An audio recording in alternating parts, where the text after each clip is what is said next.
Frugal Hoogle Gardener again. I'm out here first thing in the morning. It's a little cool out. We're gonna have a cold winter, I would think, here in Florida because we're having a cold spell. It's gonna be in the 20s next Friday. And we're gonna have a little bit of rain coming up. So I'm taking advantage of this to cut down some trees and cut up some logs and split them to make some firewood. And I'm burning them in my pit over here.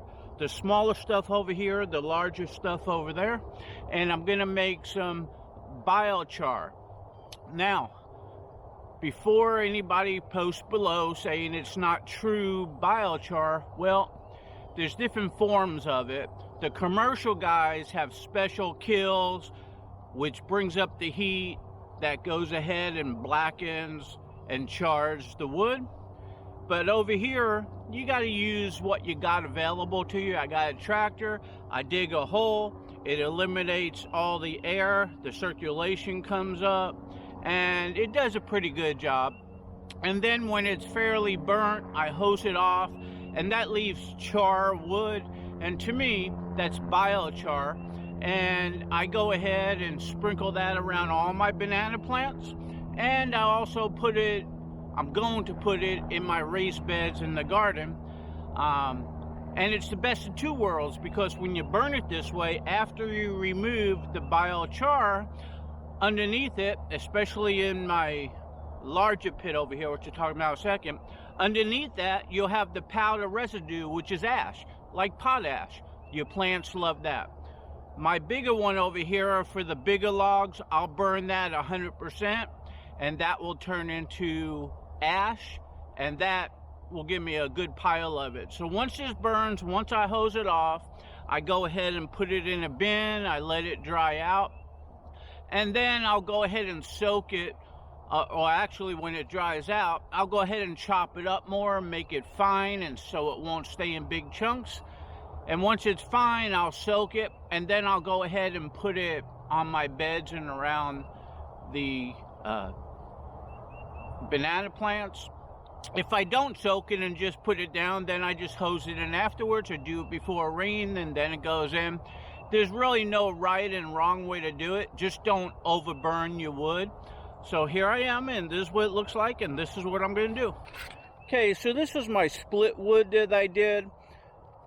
These are for some larger logs. I'm going to get more, and you notice I dug a hole. I'm going to leave that for now. I'm going to concentrate on the split wood.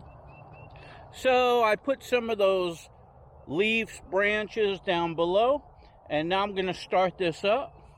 I start my fires with a torch. It's just easier to start that way than using a lighter or anything like that. And I don't believe in kerosene or gasoline or diesel to do it with. So this is how this goes.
Okay, so I went ahead and used the torch. I lit up what was under it. We had a little bit of rain last night, so everything's a little damp and wet. But now that it's heating up, it's drying it off, and in a few minutes, it'll be flaming, and I'll get back to you when it goes ahead and gets hot enough and when it turns into a nice biochar. And then I'll go ahead and hose it off and show you what it looks like afterwards before I make some more. But the other day when I did it, I went ahead and shoveled it up. I put it in a big bin. I took it over there. It's drying out. There's a lot of beneficial uses when you put it into your beds or your garden. You know, it creates microbes, give them a good spot for them to cling on to with everything else. And it makes your garden become alive. Plus, it's really good for most plants. So with that said, let me get going. Okay, so as you can see, it started flaming up real nice. So it dried everything out from the underneath and the flames are coming up. So it won't be before long till it turns into biochar and I'll be able to put it out. Probably about half hour to 45 minutes. So with that said, back at you. Okay, so I'm out. I'm doing some weed eating as I'm waiting for this. It went ahead and burnt down pretty good. The logs were charred all the way around, but the pile collapsed.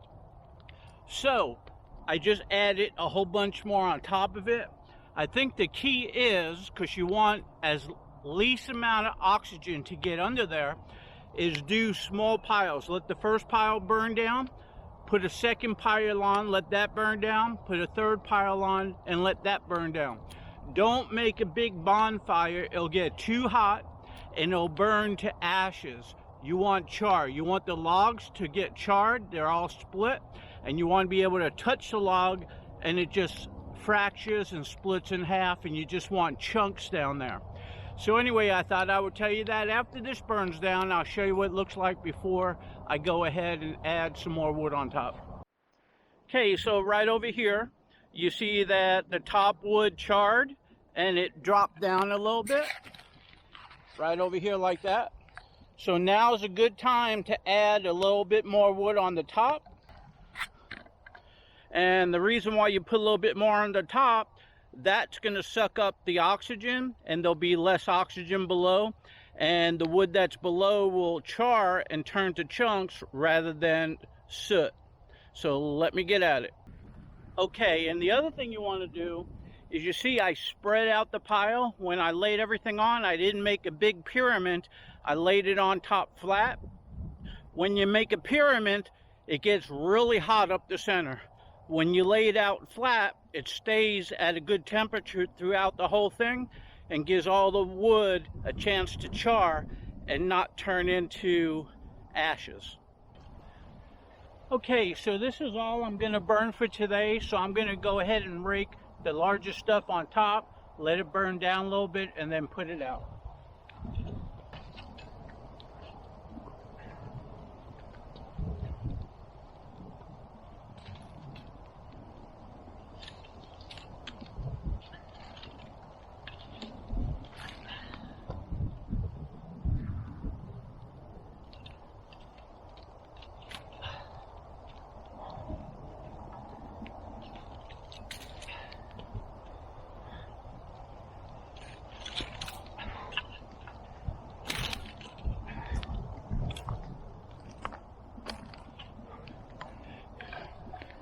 Man, that's pretty hot to get close to. I need a longer rake.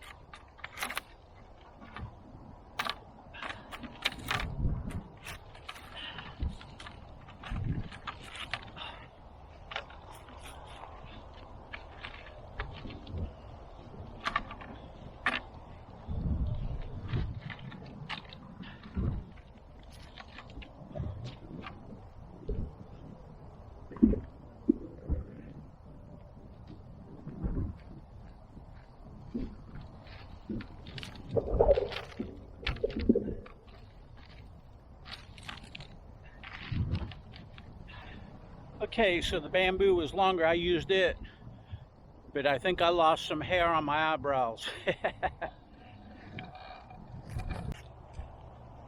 Okay, so this is what it looks like. I took some of these bigger ones and I pushed them off to the side like that. But this here is all coal. It all looks pretty good right down in here. You see all that? Nice and chunky.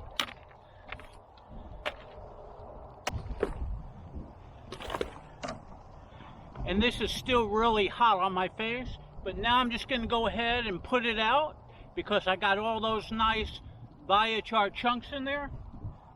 Ooh, it's hot. And I don't want to burn it down. My hair's burning. And I don't want to turn it into ash.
Okay, so basically I'm done with this batch, and this is what it looks like. You can see it's all chunks, and if I pull it up like this, right there, you can see all that? It's still a little hot. I'm gonna hose it down more, but as you can see, I didn't let it burn long enough for it to turn to ash. It's chunks of biochar. When I was younger, I used to do this and go ahead and put it on my face and be a hobo for Halloween. So if I would have pyramided it up and put a whole bunch of logs on there, all this would be ash by now because it would have burned really hot. But by spreading it out and doing it in levels, a little bit at a time, when the first level burns down, you add more. When that burns down, you add more, and you do it all the way up until you're tired and you want to go in and have lunch, like in my case. I still have wood to do, but I'm going to do that on another cool morning. It's already getting hot out right now. But as you can see, I got a couple 5-gallon buckets, and that's plenty for me to do what I need to do. So once it cools down, I'm going to put it into some buckets, bring it back there, and I'm going to go ahead and pound them until those big chunks turn smaller, sort of like little pebbles, and that's what I'm going to go ahead and use. Back at you. Okay, hey everyone, this is Sam, the Frugal Hugo Gardener. I'm going to go ahead and finish up my segment on biochar. I have a whole big bin and a half of biochar over there, probably about 5-gallon buckets, I don't know. But what I want to do is I want to go ahead and mix this batch up, a small batch, so I could take it inside and pot or repot my dragon fruit. So that's what I'm going to do. And then with all the larger amount and with the other wood that I'm going to burn, I'm going to make enough to do these 4 beds in back of me. And this is the process that I'm going to utilize. For the dragon fruit, I'm going to go ahead and put 2/3 composted soil like this. These are chips that actually turned into pure soil right now. This is like dynamite stuff. I've had that around. I've been turning it for 3 years. Good stuff. And of course, I'm going to use biochar, 5%, just a little bit mixed in to go into the pots for the dragon fruit. When they grow in the spring, I'll transplant them again into large pots. So I'll do it a little bit different when you're in a larger pot. Okay, so I have peat moss over here, about 35%. I have perlite, about 20% mixed in. And the only thing I'm missing right now is the sand and the fertilizer. I didn't want to forget anything, so I got a little cheat sheet. So what we want to do now, because I already have this set up, I want to go ahead and chop this up. So I set something up over here, and let's get to it. Okay, so I'm out here first thing in the morning. It's a little chilly. We're going to have a cold spell into the 20s in 2 days. It's a rainy day. It's misting out, but I want to get this done. Since it's raining, I want to go in the house and do some stuff, and this is what I'm going to do. So I'm going to take the biochar right here like this. I'm going to put out a bunch of chunks. Now, this here, you can just take it with your fingers and crumble it up. Your hands will turn black. So you just need something to press it like this.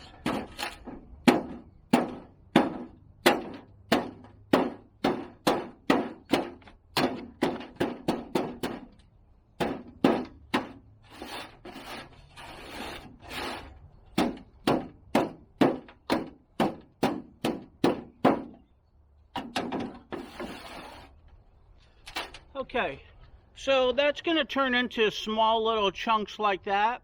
You don't want to make it into a powder. You still want small chunks, if you can see that, just like that. So I'm going to go ahead and move this to the side, dump this out, and I'm going to go ahead and break some more of it up and then finish what I need to do.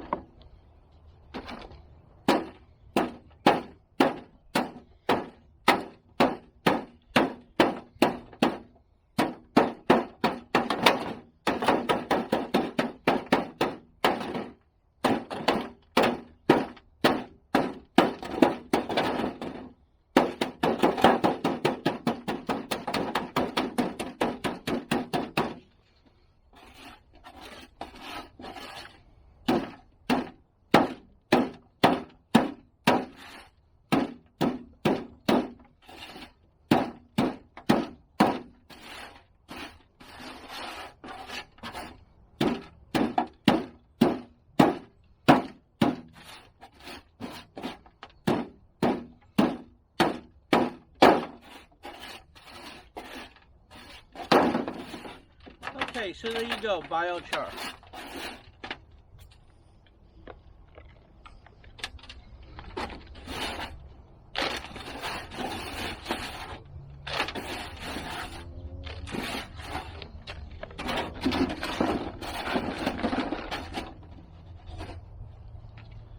Now, when I go to do all those 5-gallon buckets, I'm just going to do it on my concrete slab by my garage and just pound it on the slab and then sweep it up. I'm doing it this way in a small batch just for the video.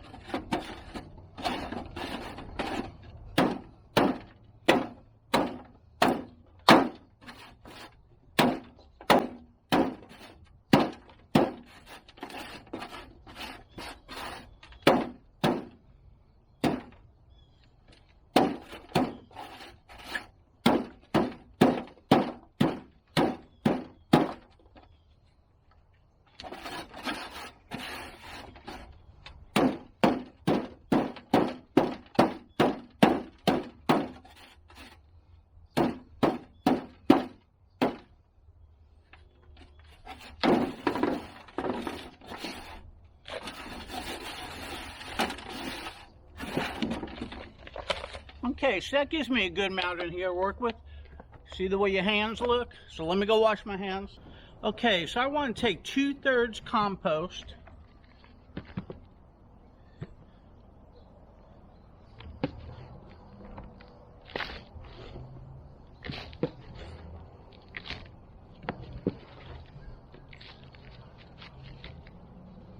So got one.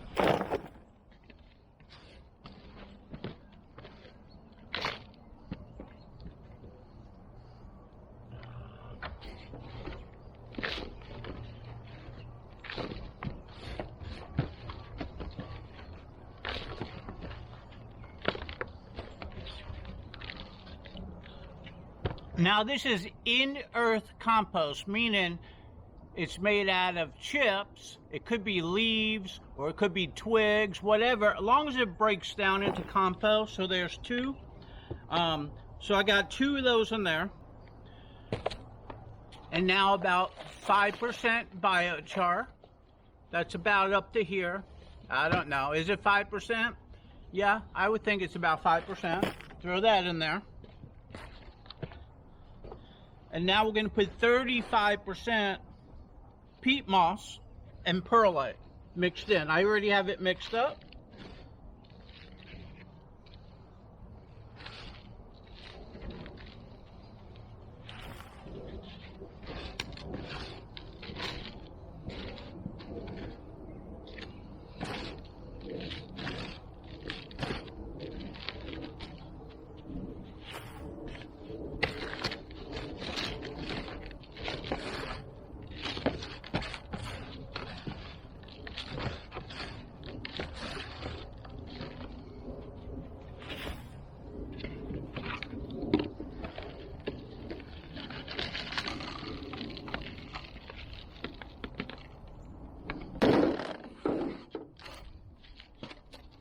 Okay, 3 and almost 4. It doesn't have to be exact, but that's what I have out here. Okay, so there it is right there. So now I'm just going to go ahead and mix it up.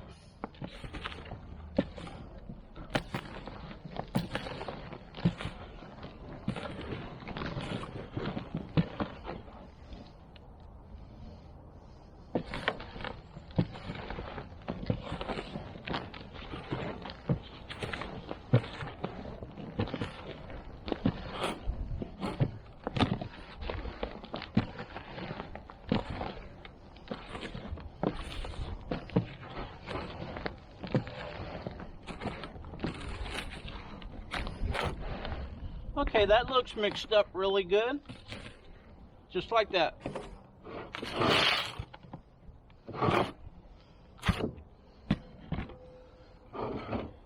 Okay, so now I'll take this inside and I'll put it in some nice square pots. And then I'll take my dragon fruit and I'll set the dragon fruit in there. That's transplanted them. And that should be a good mixture. The only thing I don't have in here now is the sand. I may run to Home Depot, get it, and add it in there, but I really don't need it because it's in the house and it's a little bit until I put it in the garden. But I'm kind of thinking I'm going to go run to Home Depot and get some of the playground sand, which is the larger core sand, and I'm going to go ahead and mix them in. Okay, so last but not least, I went and got some playground sand.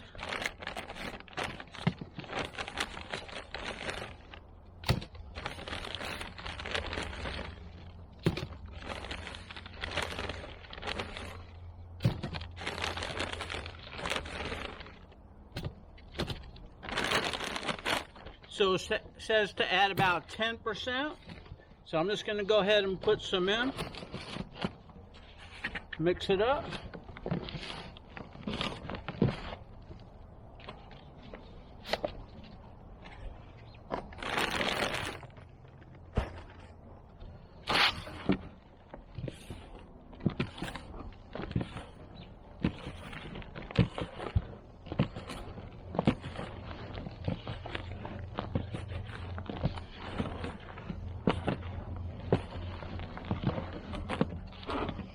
Okay, so there you go. Everything's all mixed up. And this is what I'm going to use for the pots for my dragon fruit. Okay, so hey, this is Sam, the Frugal Hooga Gardener. Hope you enjoyed my video. If you enjoyed my video, or if you just like me, give me a like, give me a share. Come on over to my Facebook page. Come on over to my Facebook group. We would love to have you. So until next time.